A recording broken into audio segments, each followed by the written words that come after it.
నమస్తే అండి. శ్రీ గురుభ్యో నమః. శ్రీమాత్రే నమః. ఈరోజు మనము గోచార రీత్యా గురుగ్రహం మనకి మే 14 తారీఖున వృషభ రాశి నుంచి మిథున రాశిలోకి సంచారం జరుగుతుంది. సో, ఆ సంచారంలో మనకి ఏ రాశుల వాళ్ళకి ఎలాంటి ఫలితాలుంటాయనే విశ్లేషణ చేద్దాము. సో, ద్వాదశ రాశుల వాళ్ళకి గురు గోచార ఫలితాలని ఈ వీడియోలో తెలుసుకునే ప్రయత్నం చేద్దాము.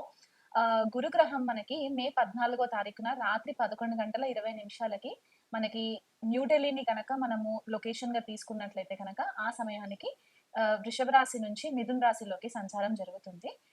మే 14 తారీఖు నుంచి కూడా అక్టోబర్ 18 తారీఖు వరకు కూడా మిథున రాశిలో సంచారం జరిగి, 18 తారీఖు అక్టోబర్ లో కర్కాటక రాశిలోకి వక్రగతిలో ట్రాన్సిషన్ జరుగుతుందనమాట.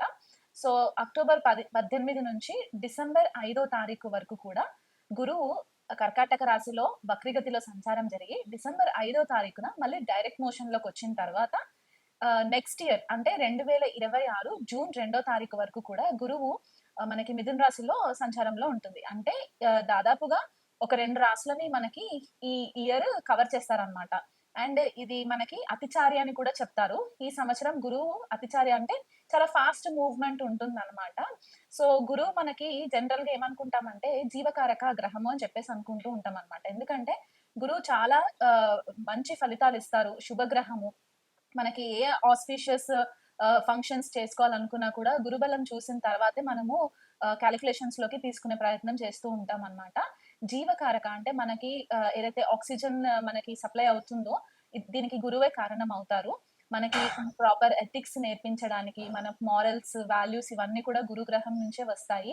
మనకి గురువుల యొక్క బ్లెస్సింగ్స్ ఉన్నాయా లేదా? లేకపోతే దైవ బలం ఉన్నదా లేదా? అనేది కూడా మనకి జన్మ జాతకంలో గురు గ్రహాన్ని పొజిషన్‌ని బట్టి మనకి తెలుసుకుంటామనమాట. గురువు మనకి విద్యాకారకుడు కూడా అన్నమాట. అంటే మనకి విద్యకి సంబంధించిన మెయిన్ గ్రహం గురుగ్రహం అయిపోతారు కాబట్టి, ఒక జీవికి వీళ్ళు ఏ లెవెల్ వరకు ఎడ్యుకేషన్‌లో వీళ్ళు రాణించగలరు అనే ఒక విశ్లేషణ చేయడానికి కూడా మనకి గురువు గ్రహం ఒక కాలిక్యులేషన్ తీసుకోవడం అనేది ఇంపార్టెంట్ అయిపోతుంది. అది కాకుండా పుత్రకారకుడు. అంటే మనకి పిల్లల కోసం మనం ఏదైతే మెయిన్ గ్రహాన్ని చూస్తామో గురువుని మనము కన్సిడరేషన్‌లోకి తీసుకుంటాము. కొన్ని క్లాసిక్స్ మనకేం చెప్తాయంటే ధనకారకుడు కూడా గురువు అని చెప్తూ ఉంటారు. ఎందుకంటే ధనస్థానానికి గురువు కూడా ఒక రకంగా ఆధిపత్యం వహిస్తారు కాబట్టి, అన్ని శుభకార్యాలకి మనకి ఏదైతే మన లైఫ్‌లో జరగవలసిన శుభ ఫలితాలకన్నిటికి కూడా గురుగ్రహం చాలా ఇంపార్టెంట్ అయిపోతుందనమాట. సో, అలాంటి గురుగ్రహం యొక్క సంచారము ఈ ద్వాదశ రాశుల పైన చాలా ఎఫెక్ట్స్ ఉంటాయి కాబట్టి, అది ఎలా ఉండబోతుందనే విశ్లేషణ నేను చేస్తాను.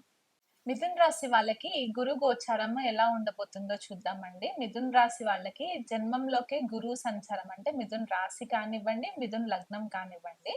సో, ఇక్కడ గురువు జన్మంలోకొచ్చినప్పుడు ఏంటంటే లగ్నంలో ట్రాన్సిట్ పంచమ స్థానాన్ని చూస్తారు, భాగ్యస్థానాన్ని చూస్తారు. అండ్ మిథున రాశి వాళ్ళకి సప్తమ స్థానాన్ని, దశమ స్థానాన్ని గురువు నైసర్గికంగా రూల్ చేస్తారు కాబట్టి, మిథున రాశి వాళ్ళకి జనరల్‌గా గురువు బాధక గ్రహంగా మనము కన్సిడరేషన్‌లోకి తీసుకోవచ్చు.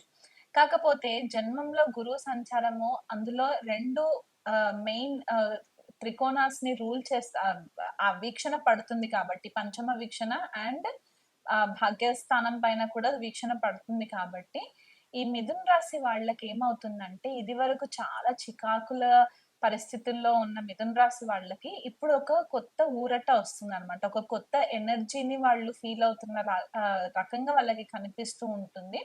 ఎటు చూసినా కూడా వీళ్ళకంత పాజిటివిటీ కనిపించడము, ఏదో ఒక కొత్తదనము లాగా వీళ్ళకి అనిపించడము అనే పరిస్థితులైతే గురు గోచారం వల్ల కనిపిస్తూ ఉంటుంది.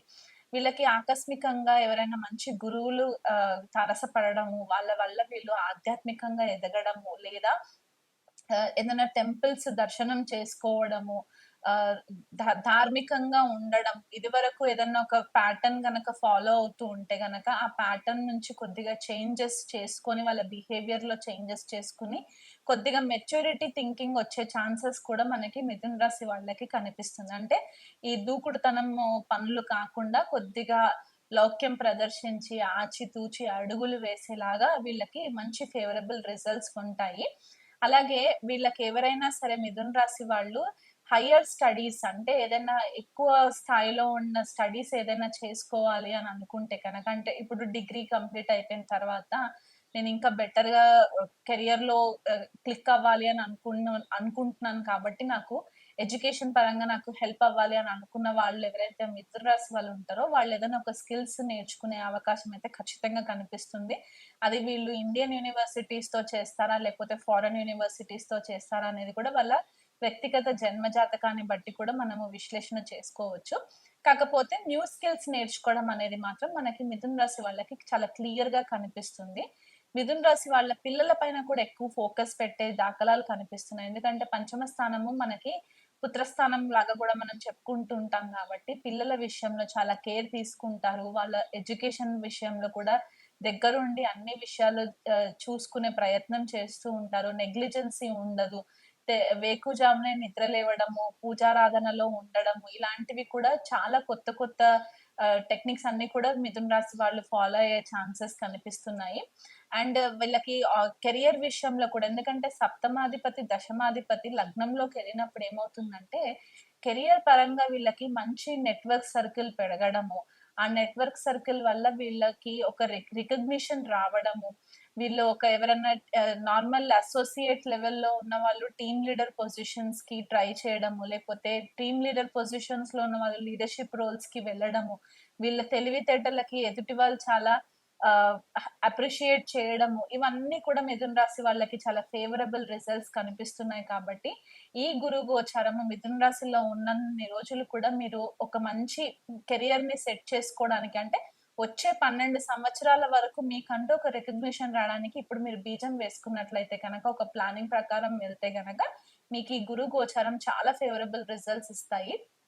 కాకపోతే ఇక్కడ ఒక చిన్న ప్రాబ్లమ్ ఏముంటుందంటే, ఎప్పుడైతే లగ్నంలోకి గురు సంచారం జరుగుతుందో, గురువు ఎక్కడ కూర్చుంటే అక్కడ వృద్ధి చెందుతాడు కాబట్టి, మీకు లగ్నం అంటే మన బాడీ, ఫిజికల్ బాడీని గూడా మనం రిప్రజెంట్ చేస్తాం గాబట్టి, కొద్దిగా బరువు పెరిగే ఛాన్సెస్ కనిపిస్తూ ఉంటాయి. అంటే ఎక్కువ హ్యాపీగున్నప్పుడు మనం జనరల్‌గా బరువు పెరుగుతూ ఉంటాం గదా! ఆ విషయంలో అన్నమాట. ఓవర్ ఈటింగ్ కూడా కొద్దిగా కనిపిస్తూ ఉంటది. కొద్దిగా ఈ నెయ్యి వస్తువులు, స్వీట్స్ ఇవన్నీ కొద్దిగా అవాయిడ్ చేస్తూ ఉండండి వీలైనంత మట్టుకు. మీకు మంచి గురువులు తారసపడుతూ ఉంటారు. వాళ్ళ వల్ల మీరు చాలా మంచి విషయాలు నేర్చుకుంటూ ఉంటారు. మీ ఇష్ట దేవత ఆరాధన ఎక్కువ పెరుగుతూ ఉంటుంది. పెద్దవాళ్ళ పట్ల గౌరవం పెరుగుతుంది. ఇంట్లో గృహశాంతి నెలకొల్తుంది. ఇదివరకు చాలా చికాకుల్లో ఉన్న మిథున రాశి వాళ్ళకి ఇప్పుడు మంచి ఫేవరబుల్ రిజల్ట్స్ అని మనము చెప్పుకోవచ్చనమాట. సో, ఇంకా మీకు ఫేవరబుల్ రిజల్ట్స్ రావాలి. మీకు వ్యక్తిగతంగా దశ, అంతర్దశల పరంగా గూడా మీకు గురు గ్రహము ఇప్పుడేదైతే గోచారం జరుగుతుందో మీకు ఫేవరబుల్ రిజల్ట్స్ ఉండాలి అని అనుకున్నట్టయితే గనక వీలైనంత మట్టుకు దత్తపారాయణం చేసుకోవడం. అంటే గురుదత్త చరిత్ర ఉంటుంది కదా! అది రెగ్యులర్‌గా చదువుకోవడము. దానివల్ల మీకు కొద్దిగా జ్ఞానం పెరిగి, ఆ జ్ఞానాన్ని మీరు చిన్న పిల్లలకి ట్రాన్స్‌ఫర్ చేసే ప్రయత్నం చేసుకున్నా, లేకపోతే కొంతమందికి ఆర్ఫనేజెస్ ఉంటాయి. అంటే చిన్న పిల్లలకి అనాథ శరణాలయాలుంటాయి కదా! అక్కడికి ఎళ్లి మీరు బుక్స్ పంచిపెట్టడం కానివ్వండి, బుక్స్, పెన్సిల్స్ ఆ పిల్లలకి ఏది అవసరమైతే అది పంచిపెట్టడం కానివ్వండి, లేకపోతే భోజనం పెట్టడము, చిన్న పిల్లలకి భోజనం పెట్టడము, మీకు ఆర్థికంగా ఎంతవరకు మీ స్తోమత ఉందో అంతవరకు మీరు చేసుకోగలిగితే, ఈ గురు గోచారం మీకు ఫేవరబుల్ రిజల్ట్స్ ఇస్తాయి. అది కాకుండా ఏదైనా ఒక గురు మంత్రం తీసుకొని ప్రతిరోజు కూడా ఈ గురువు మీకు మిథున రాశిలో ట్రాన్సిషన్ అంటే నెక్స్ట్ ఇయర్ వరకు కూడా ఉంటారు కాబట్టి, మధ్యలో వక్రీగతి చెందినా సరే, ఎప్పుడైతే మీకు ఈ ఏదన్నా ఒక గురు మంత్రం తీసుకొని, మీరు ప్రతిరోజు కూడా ఒక 108 సార్లు గనక ఆ గురు స్తోత్రం గనక మీరు పారాయణం చేసుకుంటే చిన్ని మంత్రం. ఓం బృహస్పతయే నమః ఇలాంటి మంత్రం ఏదన్నా తీసుకొని మీరు 108 టైమ్స్ చేసుకున్నట్లయితే, మీకు ఇంకా బెటర్ రిజల్ట్స్ వచ్చి ఒక పాజిటివ్ ఆరా మీకొస్తుంది. దానివల్ల మీరు ఎదుటి వాళ్ళకి కూడా జ్ఞానం పంచే మార్గంలో మీరుంటారు. సో, ఈ పర్టిక్యులర్ గురు సంచారంని మాత్రం మిస్‌యూజ్ చేసుకోకుండా ప్రాపర్ ప్లానింగ్ చేసుకొని మంచి వ్యక్తులతో పరిచయాలు పెంచుకునే ప్రయత్నం చేయండి.